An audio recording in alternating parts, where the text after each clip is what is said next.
السلام علیکم دوستو، آج ایک بڑی اہم ججمنٹ کے ساتھ میں حاضر ہوا ہوں، آپ کا میزبان نجیب اللہ۔ دوستو،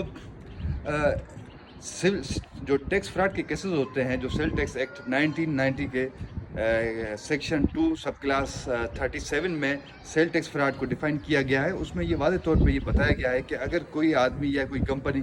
جب ٹیکس فراڈ کرتی ہے تو اس پر سول لٹیگیشن یعنی کہ ٹیکس لٹیگیشن جو اسسمنٹ اس کو شوکاز دیا جاتا ہے سیکشن 11 میں، اور اس کے ساتھ ساتھ اس کے خلاف ڈپارٹمنٹ عموماً اور اکثر طور پر کرمنل پروسیڈنگس کا بھی آغاز کرتا ہے۔ جب دونوں یہ چیزیں ساتھ چل رہی ہوتی ہیں تو کورٹوں کا واضح طور پہ یا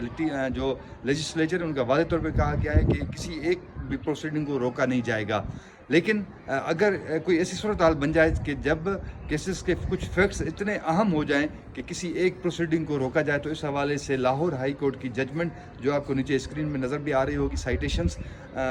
جو ایک شوگر مل کا کیس تھا، ایس ڈبلیو شوگر مل کا کیس تھا versus federation of Pakistan, P T D 2020، اور پیج نمبر آپ کو یہ 12 میں نظر آ رہا ہے۔ تو اس میں واضح طور پہ کہا گیا تھا کہ جب اس طرح کی صورتحال بن جائے تو کرمنل لٹیگیشنز کو جو ہے اس کو اسٹے دیا جائے گا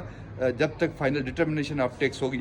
اور یہ بھی ہو سکتا ہے، اور یہ بھی واضح طور پہ میں آپ کو بتاؤں کہ اگر آپ کرمنل لٹیگیشن سے باعزت بری بھی ہوتے ہیں لیکن ٹیکس لائبلٹی پھر بھی وہیں کی انٹیکٹ رہے گی، اور اس کی determination, final determination of litigation جو ہوگی، جو اس کا اماؤنٹ بنے گا، تب تک جو ہے وہ آپ اس کو فیس کریں گے۔